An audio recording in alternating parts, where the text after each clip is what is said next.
I have finally decided to come out of hiding as the Seattle Seahawks are victorious. I can take my paper bag off and I can finally get back to real life and be like, hey, Seattle's won this football game.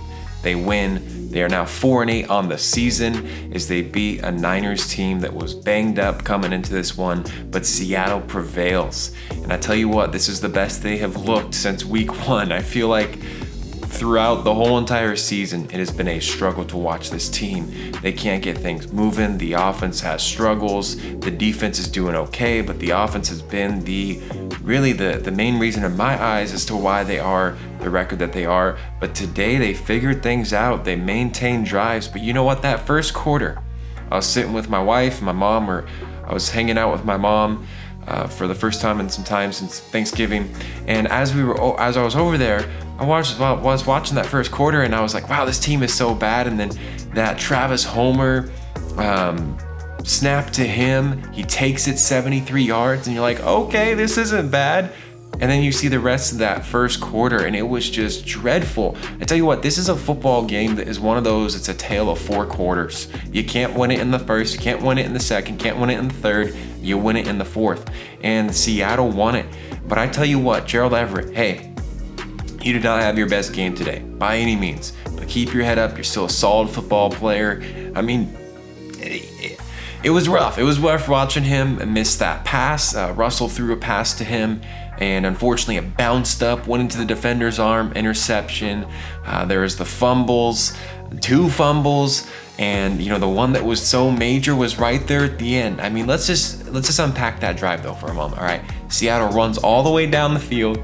Got about like 2 or 3 minutes left in the football game. You shovel pass it to Everett. He fumbles it. Garoppolo gets the ball back at like the 2-yard line. They take it about 93, 94 yards. And then the Seahawks get a stop. The bend but don't break defense. And you know what? This was a team that in the second half didn't have Jamal Adams really out there. He has a shoulder injury from what I heard. And this team just got it going. They won. They beat a team that they shouldn't have beat. And you know what's so incredible to me is, they're 2-0 against the Niners. But everyone else, they're 2-8. Like it's been a rough season for Seattle. But you know what? I watched this game and I'm thankful to watch it for the basis that even when they're not playing so hot, that team doesn't give up. And the Seahawks got it done today. Russell Wilson, I mean, he was really good today. He had some missed throws. There's a Metcalf missed touchdown that really would have helped me in fantasy this week. I don't know if I'm going to win. I'm going to be honest. I got Javonte Williams, T-Bass, and Josh Allen, as they need to get me about 21 points. And then he has Travis Kelce, the guy I'm going against. So I don't know if I'm going to win it this week. And if I lose, I'm out of the playoffs. Or out of even being in the playoffs. You guys understand what I'm saying? I think you do. With that being said, though, a couple missed throws, couple things didn't go the best way. I mean, Peterson had a fumble. This was a crazy game. I mean, this would have been perfect for primetime. I'm glad it didn't, because I'm going to a marriage group, so I would have missed the game. I would have missed this awesome game. But finally, Seattle gets a win on the board. They move to 4-8 on the season. I mean, playoffs hopes are very, very slim. But with that being said, they have fought. And I like the fight of this team. They may not be a great record. They may not make the playoffs. But you know what? This showed some grit and tenacity to still fight for 4 quarters. That was a hard-earned game, a hard-earned win. And they deserve to win that football game, as they were the better team today, without a doubt. But at the same time, you look at this game and you look at the injuries of both sides. You look at just the way that, if San Francisco was kind of at 100% capacity, who knows if they win this game, Seattle. But they did, and they got it done. It was awesome to see Adrian Peterson get the end zone. It was great to see Rashad Penny get some action going. He's had a rough career.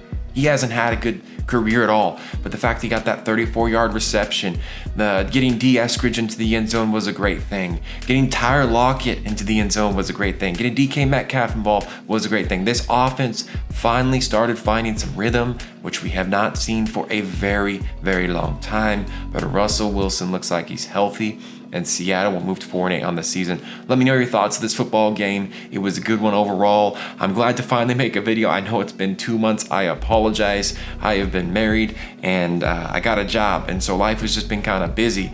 No excuses by any means. I hope that next week I can have a recap, regardless of what the outcome is. But they face a Texans team that isn't too great. Seattle has some life. It's very dim. I mean, the Washington football team won today. Unfortunately, I was rooting for the Raiders to win because if you think about it, the NFC is still wide open.